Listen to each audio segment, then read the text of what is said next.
Hey guys, it's Ben the Coin Geek at Old Pueblo Coin in Tucson, Arizona.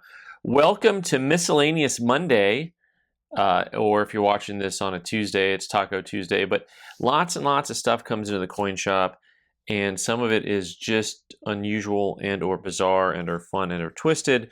And so today we're just going to sit back with some popcorn and start looking at just random stuff. Coins, not coins, a little bit of everything. So this actually is the 100% Sure birth control pill, external use only. See the other side for when amorous situations arise, place on the inside of the left knee, hold firmly in place with the right knee. Good stuff there. So most of the stuff we're probably just going to put onto eBay and have some fun with. At a coin shop, you never know what's going to come in with things. This is an RCAF. So I'm assuming this is the Royal Canadian Air Force. And got the interesting looking eagle on that guy. Lots of fun for the old button collectors out there. Here is a Cheerio cent. For those of you who don't know, so one of the 10 million first minted. Way to keep it to a low mintage, my friends. So Cheerios was involved with putting out the first year 2000. So considered by some to be the change of the millennia. So they went ahead and put those out with the U.S. Mint. So the U.S. Mint doesn't just do gaming deals. All right, next up we've got what is this here? Unity Benevolence. Is this, U.S. Liberty Unity Benevolence Concord. And then I can't read the section down here below, but we've got the stag and the eagle. I don't know if this is a benevolent society or some other specific. Some of you guys would know. I'm guessing this is from the late 1800s based on how it's made, maybe early 1900s, based on the print, the way that it's made, all of that good stuff. I'm going to go early 1900s on this particular little piece that someone would put on a chain because it doesn't have any other type of backing to it. So, okay, so check out this old holder. Is this cool or what? So Germany 20 mark military bust gold. TJ Holt and Company. This one we might not put on a 1 cent no reserve. Most of these things probably we will. The military bust version is more scarce. Of course, gold is very high at the time of this filming. Wilhelm II, Kaiser King of Prussia. And this is just kind of a fun mail order type company. I'm not familiar with the TJ Holt Company. So I have a lot of customers that collect old holders, and this one is something I haven't really seen many of. At this time, so the 20 mark, a bunch of countries made the same size coin. The 20 mark, 20 guilder, 20, lots of 20s, 20 francs. All right, I have some more of everyone's favorites here. We got these pretty wild looking stickered pieces, 1921. Dollar. This one is for Bobbin Inn. Here we go. Melrose Avenue, Hollywood, California. Open 6 a.m. for pizza. That's living. That is living. Next up, another one that I think is wild because this is actually on a 1934 S, which is like one of the better dates. And this is Caterpillar. And with the trademark, Crawler Tractor, invented 1904, trademark 1910, Stockton, California, Benjamin Holt. Oh, my goodness, wait a second. What are we doing here? How many Holts could there be in one video? And different names. Man, this is pretty amazing. Next up, I've got a 1/4 ounce silver Mexican Libertad. What year are we here? Look at that fun little toning. 1993. So a lot of people collected these guys, and they're sometimes the harder coins to get are the smaller denominations, the smaller sizes. Kind of fun on that guy. If I'm going too fast, you're gonna have to maybe slow down. Oh, I had one more sticker here. Look at this guy. Shop at Goodwin's in how would you say that? There's a lot of vowels in there. Titty Out, Pennsylvania. I'm gonna get kicked off the air. All right, next up. This one, I thought was super cool. Check this out. So, Pyrotechnics Guild International. For those of you who don't know, some of the silver type stuff that just is marked sterling could be used as a brooch or pin back or on a necklace because it's got your options here. How cool is this for how cool is this? So this is, you've got enamel on silver. You have a globe, so it looks like North America up here, South America, and then over here would be Africa and Europe. And it appears to be, like, to me, the look and feel of this dude here is something that's actually very much so South American, maybe Central American. But he's got something here and he's launching sparks out of. So I wonder if there's something historical, you know, where they first started using pyrotechnics 1,000 years ago kind of thing. You know what I mean? Wild and crazy stuff. So sterling silver, that I think is very cool. Pyrotechnics. This is the stuff, by the way, that just makes my job enjoyable. Just the random stuff. Speaking of random stuff, this one might not be for sale, folks. So this is, you've got an 1861 half that was turned into a pin back. You can see the pin back's been removed. I'm going to show you this just because sometimes you guys see old coins, you're not sure what's going on. Usually when you see some marks on both sides, it would have had a pin back on it. And this has been removed. So you've got the 1861. And on the back, you've got a prize, Professor Strasbourg's Masquerade, February 15th, 75. So that is just wild and crazy stuff. So this would have been 1875, a masquerade party in February, the day after Valentine's Day. Just like, man, that to me, that's really cool. Speaking of cool, so this is actually on an 1837, so a little bit more scarce version of the old half dollar, and yet it's been pingling dinged here. It's got some heavy marks on it. Looks like a vampire bite on this side, but that's because you had F.A. Tillern putting his name, Thorn. There we go, get the right angle, Ben. Thorn, F.A. Thorn, hammering away at this coin and putting his initials on there. And pretty wild stuff. F.A. Thorn, I like that one. I don't know who F.A. Thorn is. Maybe I'll figure out eventually.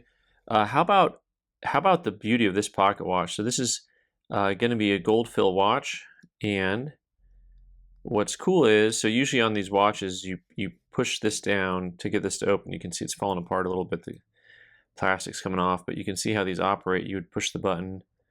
My finger is on the button, and this would open up the side here. But to get to the back side is much more interesting.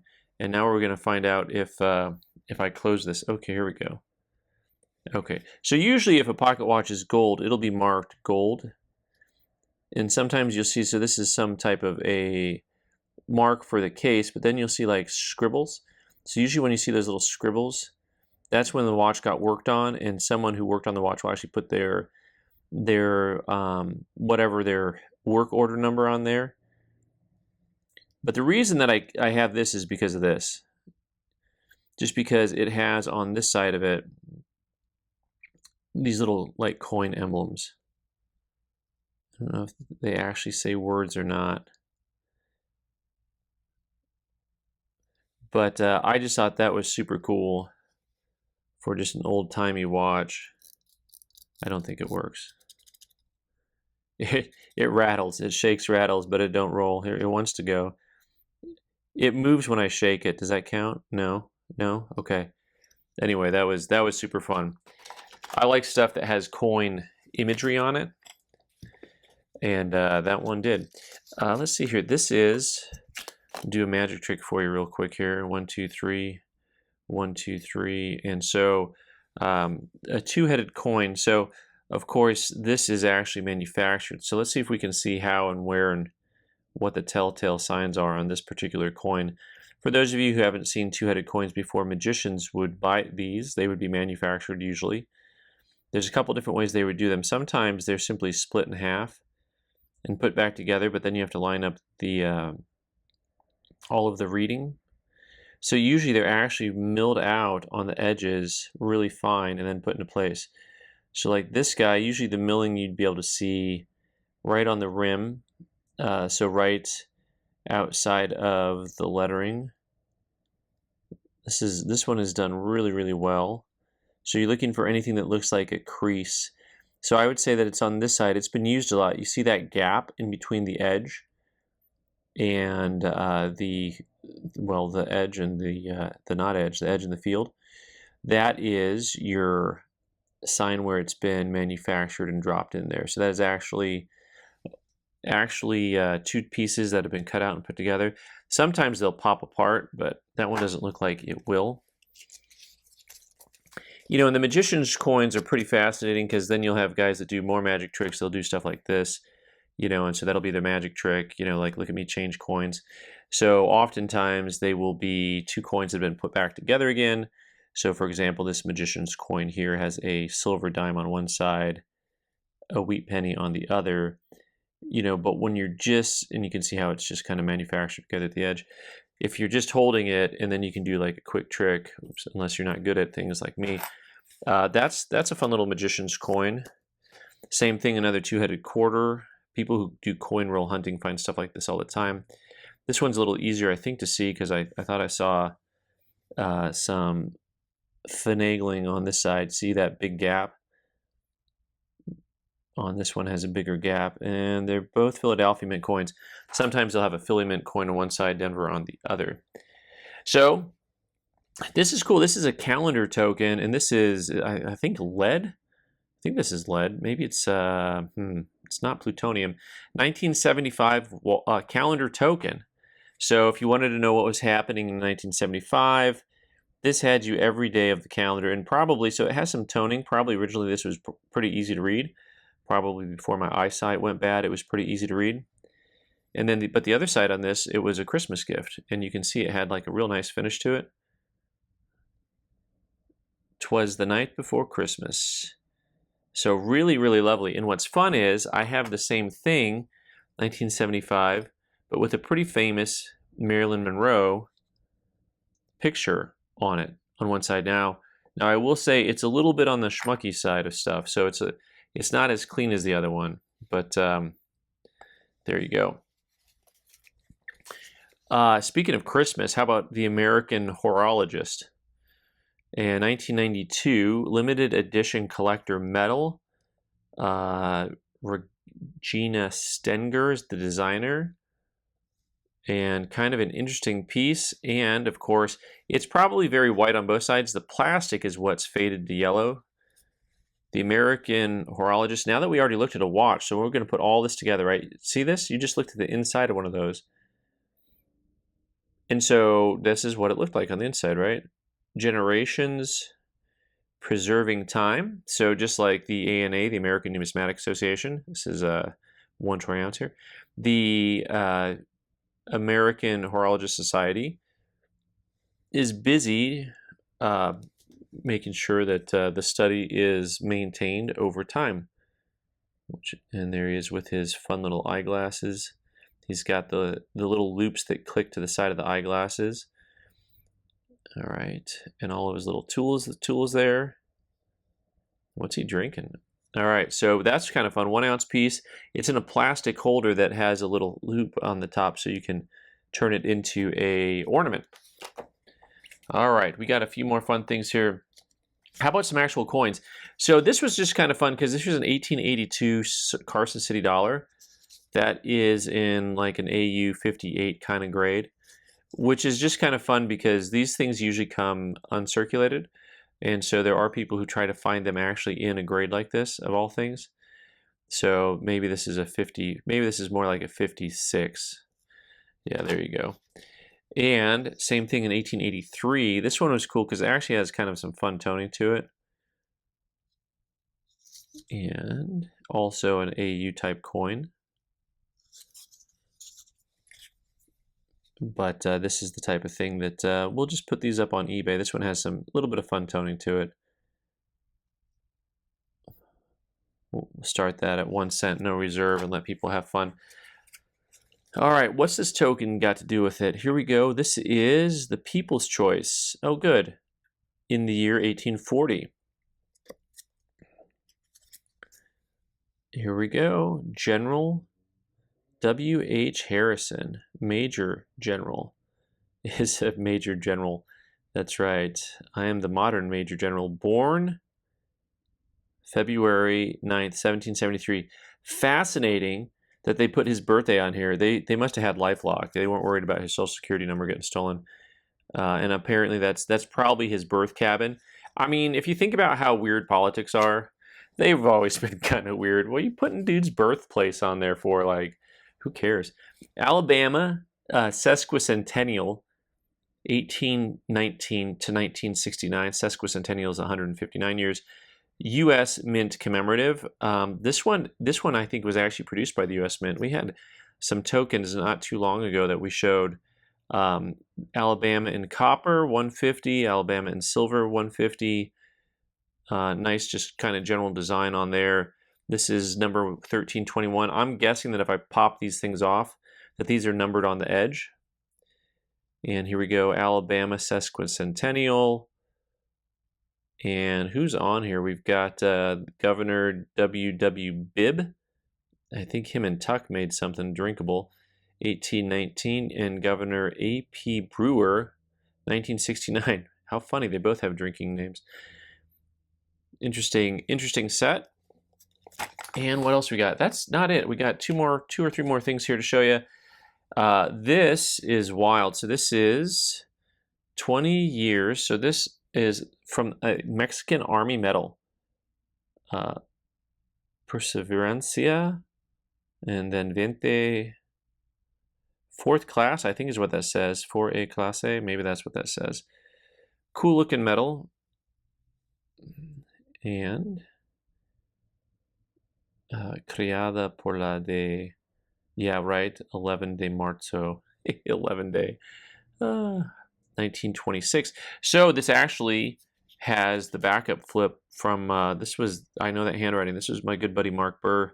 Guy died too young. He was one of the best international dealers out there. He was a local Tucson guy. 20 years of service, 1926, an Army, Mexico Army medal. Good dude. And I've got two more things. We've got a holy coin here for you. Some of you guys collect holy coins. 1820, $50, 50 cent. And it is pretty decent condition overall. Just some pretty honest wear and a hole. And yeah, holy coins, Batman. So somebody probably had it on jewelry at one point in time. I mean, not too many reasons to put a hole in a coin. And it looks like last but not least, this 1934 peace dollar, another piece that's been carved out to Mother Father, 25th silver wedding anniversary, April 19th, 1942. Very cool piece. And by the way, just some notes on things being made and things being worn. First of all, if you take this thing, the rim off here, the clasp, you will see that there's probably a lot more metal left on the rim of this coin than the other areas where it's worn down heavily. And my other comment is this thing was worn a lot. Look at how smooth it is. So Mother Father, so if this was for Mom to wear, Mom wore this a ton. All right, Mom, I can turn that sucker so it's the right side up. But Mom wore this a ton. Look at how worn down that is. All right, guys. Well, have fun. These coins, actually, coins, metals, random things, you can click on the links below in the video show notes and find them mostly for sale on auction. And thanks for being here. I'm Ben the Coin Geek. You can subscribe by clicking on the owl button in the corner and watch more videos on the right side of the screen. Thanks.